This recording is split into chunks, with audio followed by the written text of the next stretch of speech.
Parce que moi, je n'avais pas l'habitude de voter. Mon désarroi est dû au fait que, pour la première fois de ma vie, j'ai voté en 2018. Et j'ai voté Paul Biya. Ah, vous avez voté Paul Biya en 2018? Mais oui, et j'ai eu beaucoup de problèmes avec des amis. Et j'avais fait un post pour dire qu'il y a les votes par raison et les votes de dépit. Je m'étais bouché les narines en votant le RDPC. Et j'ai dit, je vais voter le RDPC par désarroi. Est-ce que j'avais raison? Je ne peux pas dire oui ou non. L'histoire nous juge. Mais j'ai fait un choix, c'était ma première fois de voter. Et donc je suis en droit de demander des bilans à celui que j'ai élu. Et donc mon niveau de désarroi est énorme parce que je me suis fait entuber. Non, c'est ça le problème. Je me suis fait tromper. Et donc je serais resté dans mon calme légendaire du consultant qui bavarde, qui critique, qui ne vote pas. Et c'est très douillet comme situation. Mais je me suis dit, ça ne sert à rien de rester toujours à critiquer, toi-même tu ne fais absolument rien. J'ai dit, bon, peut-être qu'un jour je serai candidat. Que j'ai quand même voir à quoi ressemble un isoloir. Un isoloir, je m'avais voté. Et j'ai dit, j'ai posté, s'il n'y a pas une candidature de l'opposition, je vais voter le RDPC. Mais ce n'était pas un vote de conviction. Et donc, j'ai voté en 2018. Et donc, je peux demander un bilan, parce que je me suis engagé, en donnant ma voix à quelqu'un. Et quand je fais donc ce bilan aujourd'hui, je dis, je me suis fait entuber. Et quand je regarde l'armée d'incompétents, qui accompagne celui que j'ai élu, je suis 2 fois plus déçu. Et qu'il n'y a pas de leçon qu'on tire après une telle bérésina, je suis inquiet. Et donc aujourd'hui, vous me demandez ce que je vais faire en 2018, en 2025, je vote, je ne peux pas vous dire. Je ne peux même pas vous dire. Je m'interroge d'abord à savoir si on est même dans des situations collectives. Parce qu'on est dans une situation de traumatisme. Avant, il faut d'abord régler ce traumatisme, ça ne s'appelle pas la prière, pas des... Comment on est traumatisé? En ce qui me concerne, je considère qu'il y a une certaine malhonnêteté intellectuelle des journalistes. Peut-être pas votre cas, il y a une malhonnêteté intellectuelle. Il y a même une sorte d'arnaque et une complicité de terreur. Des gens de la corporation pour lesquels j'ai beaucoup de respect, tu sais que j'ai beaucoup d'amis dans le champ du média. Le fait de vouloir nous faire parler aujourd'hui de la candidature du président Biya, sans qu'on puisse s'arrêter un moment sur le bilan de ce que auraient été les 7 ans. Ça me permet de faire le lien avec la question de la nécessité de la candidature ou pas. Et il y a un champ lexical que je voudrais partager avec vous. Dans ce champ lexical de la possibilité ou de la probabilité, vous avez la volonté, vous avez la possibilité, vous avez la nécessité, vous avez l'utilité. C'est autant de mots qu'on peut mettre dans le champ lexical et pour chacun on peut faire une longue dissertation sur soit la volonté de candidature du président Biya, soit la possibilité de candidature du président Biya, soit la probabilité de la candidature du président Biya, soit la nécessité de la candidature du président Biya, soit l'utilité de la candidature du président Biya. Et vous savez que si on fait le débat, les réponses qui vont découler de chacune de ces questions peuvent être totalement différentes.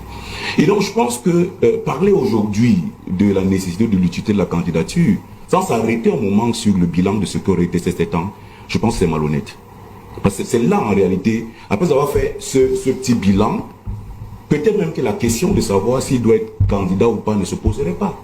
Parce que mon cher Docteur Richard Macron, la question de la candidature, elle est centrale.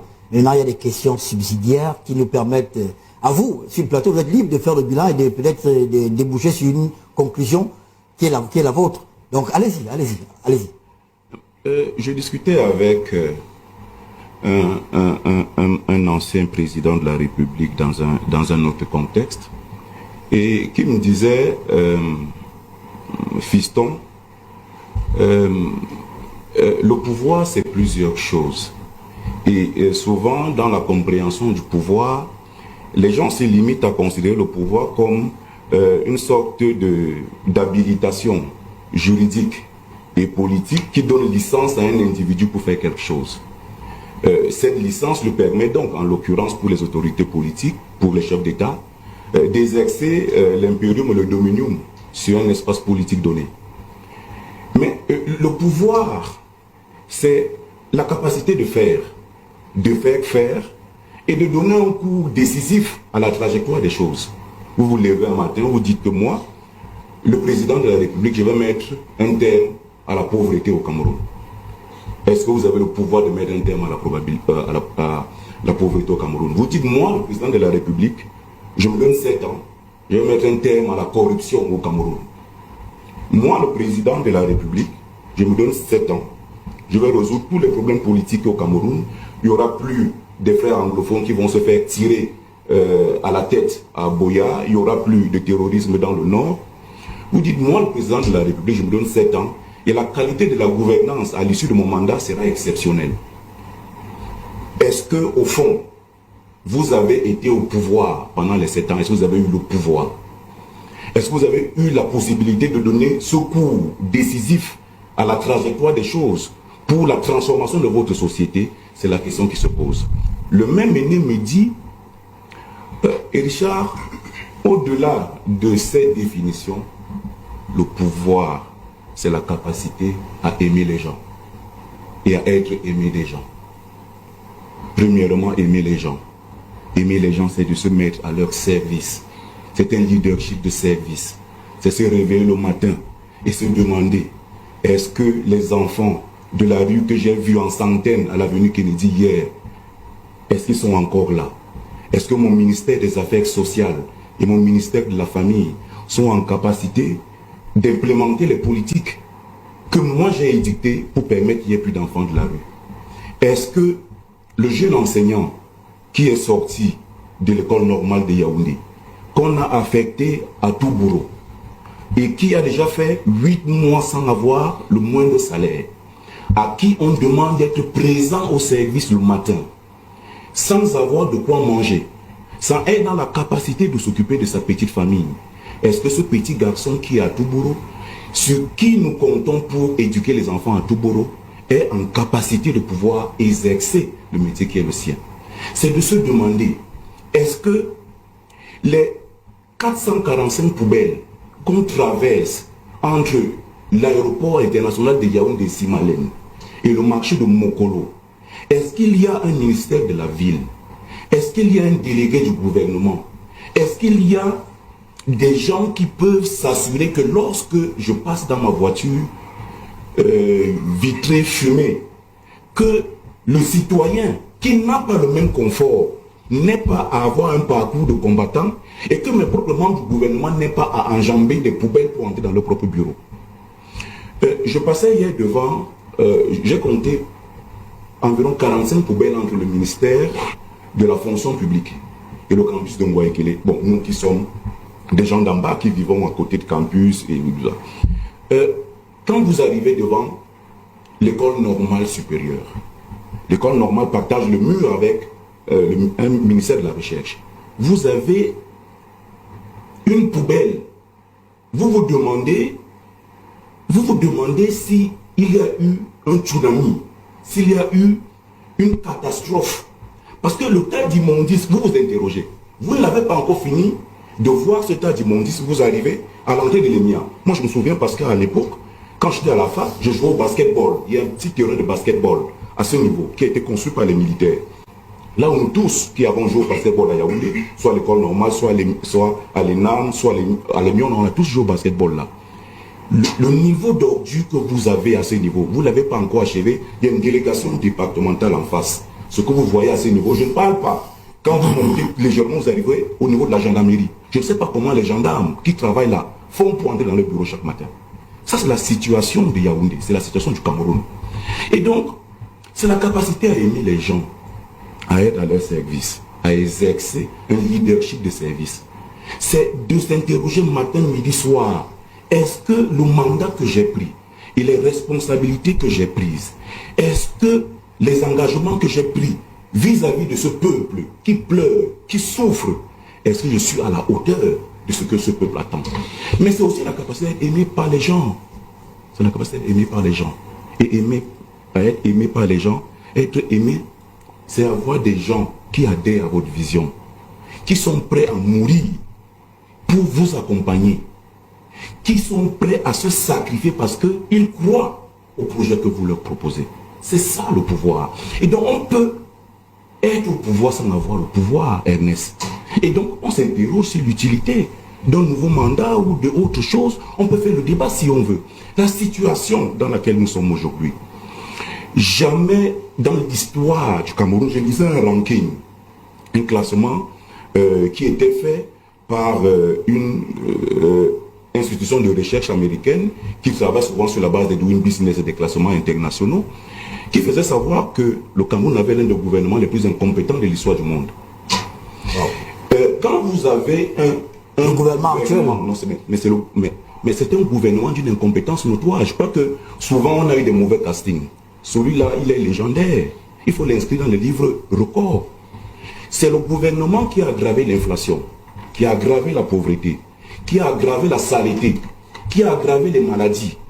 Tout ce qui est au moment où le président de la République prenait le pouvoir en 2018, son nouveau mandat en 2018, l'État du Cameroun était moins piteux que ce qu'il est aujourd'hui. C'est donc en réalité, puisque le président de la République ne gère pas tous les départements ministériels, il se dote d'un gouvernement qui exécute la politique qu'il a proposée. Et donc, si en réalité, on ne veut pas trouver le président de la République responsable, il faut bien qu'on en trouve un. C'est le gouvernement. Et donc, le gouvernement de la République du Cameroun est l'un des plus incompétents de l'histoire de ce pays. Et c'est le gouvernement qui est resté le plus longtemps. Et c'est ce qui est étrange. C'est-à-dire, on aurait pensé que la stabilité pouvait être un gage de succès. Le fait qu'ils ne soient pas inquiets qu'on va les enlever du jour au lendemain aurait pu leur donner un peu d'audace, un peu de culot, malheureusement, pour affronter les problèmes des Camerounais. Mais si vous regardez secteur par secteur, vous prenez les indicateurs, et moi je vous dis, l'exercice je l'ai fait. J'ai pris tous les indicateurs macroéconomiques, le carré de Caldor, à 2018. J'ai regardé tous ces indicateurs avec les fluctuations différentes, en intégrant effectivement un certain nombre d'apouris qui peuvent intervenir, qui sont par exemple des crises politiques, qui peuvent avoir une influence sur les propositions ou les volontés ou les projets qu'on a voulu implémenter. J'ai comparé tous les indicateurs même au niveau de l'éducation. Jusqu'en 2025, je vous dis, sur tous les niveaux, on est au rouge. Le Cameroun est aujourd'hui une destination renommée des investisseurs. Nous, en tant que conseil juridique, lorsqu'un opérateur économique veut investir au Cameroun, nous, on va lui dire par patriotisme qu'il faut venir. Mais je vous dis, tous les classements, vous prenez le Doing Business, vous prenez le COFAS, vous prenez l'ARMI, tous les experts en matière d'investissement déconseillent le Cameroun, c'est une destination risquée. Et donc, dans une telle configuration, quand vous venez poser le problème, est-ce que le président, est-ce que la candidature est utile, la candidature est nécessaire? Moi, je pense que nous, on n'a pas à répondre à ce type de questions. Vraiment, ce n'est pas mon but. Mais votre raisonnement répond à la question. C'est-à-dire que quand on vous écoute, vous posez... Vous savez, je finirai peut-être par là. En 1940... Vous permettez de prendre la parole. Oui, en 1940, l'Assemblée nationale française, au cœur de la guerre, tellement effrayée par la situation du pays, cherche la solution pour régler les problèmes du pays. Et comme partout d'ailleurs, la première solution dans un pays en crise, c'est la qualité du leadership. C'est le leadership. Partout, lorsqu'un pays est en crise, la première question qu'on se pose, c'est qui? Quel est l'homme qui va nous permettre de sortir de cette situation de crise? Et la majorité de droite dit que la solution, c'est le maréchal Pétain. Il faut aller chercher le maréchal Pétain, héros de la Première Guerre mondiale, qui a joué un rôle magnifique dans la protection de la souveraineté française et qui était donc une grande figure militaire, la seule figure militaire respectée. À ce moment-là, on dit qu'il faut aller chercher le maréchal Pétain. Erreur fatale. Le maréchal Pétain avait 84 ans. Mais il y avait le souvenir de ses victoires. Il avait apporté un soupçon de démocratie qu'il avait promis. Il avait apporté un peu de développement. Mais c'est le maréchal Pétain de 84 ans qu'on allait chercher, manu militaire, pour venir sauver la France. En 1940, avait les moyens pour sauver la France en 1940. Malgré tout ce qu'il avait fait, on s'interroge. Mais voici ce que le général de Gaulle va dire dans ses mémoires. La vieillesse est un naufrage. Pour que rien ne fût épargné à la France, la vieillesse du maréchal Pétain allait s'identifier avec le naufrage de la France. Je ne fais pas mien les propos du maréchal Pétain, je les partageais à vous. Le général de Gaulle, parlant du maréchal Pétain. Je les partage pour dire que, personnellement, le débat sur l'âge des gens ne m'intéresse pas. Il y a une armée de cons de ma génération qui n'aident pas ce pays, qui sont entrés dans toutes les magouilles plus graves que celles de la génération de nos dévanciers. Et je suis à peu près certain que le nombre de criminels de ma génération est plus nombreux que les criminels de ceux que nous sommes en train de honir. Le problème n'est pas donc en réalité celui d'une génération. Le problème, c'est d'avoir une armée de gens au service d'un pays qui sont convaincus qu'en réalité, ils se lèvent le matin pour servir un idéal qui est plus grand qu'eux. Et donc, la question de l'âge, moi, me pose problème. On peut avoir 100 ans et avoir encore des tripes, de l'envie. D'accord. Le problème est que nous ne voyons pas d'envie. Moi, en tout cas, je n'en vois pas. On a un gouvernement d'une incompétence notoire qui n'a résolu aucun problème. On a des postes qui sont vides, des gens sont décédés, ils sont allés en retraite, on a l'incapacité de les changer. On a des secteurs d'activité qui sont fondamentaux pour permettre à la machine économique de marcher, parce que ce n'est pas l'État qui crée de la richesse, c'est le secteur économique qui le fait. Mais nos ministres sont seulement en train de créer les nouveaux impôts, élargir l'assiette, tuer les petits contribuables, tuer les entreprises qui sont dans l'incapacité aujourd'hui de produire. Regardez comment le GICAM se plaint tous les jours, les opérateurs économiques, Merci. le patronat se plaint, on crée de nouvelles niches alors qu'on sait très bien là où il y a l'argent. Arrêter la corruption, on ne veut pas arrêter la corruption. Les détournements, on n'arrête pas les détournements. Le nombre de voleurs par milliard au mètre carré le plus élevé dans notre pays que dans toutes les autres concentrations qui puissent être imaginées, même hors de l'univers. Dans un tel contexte, on se pose la question de savoir est-ce qu'il y a de la volonté politique pour que ça change. Le débat pour moi, personnellement, n'est pas vraiment celui de l'âge, même s'il peut interroger sur la vitalité de celui qui porte un magistère. Merci beaucoup.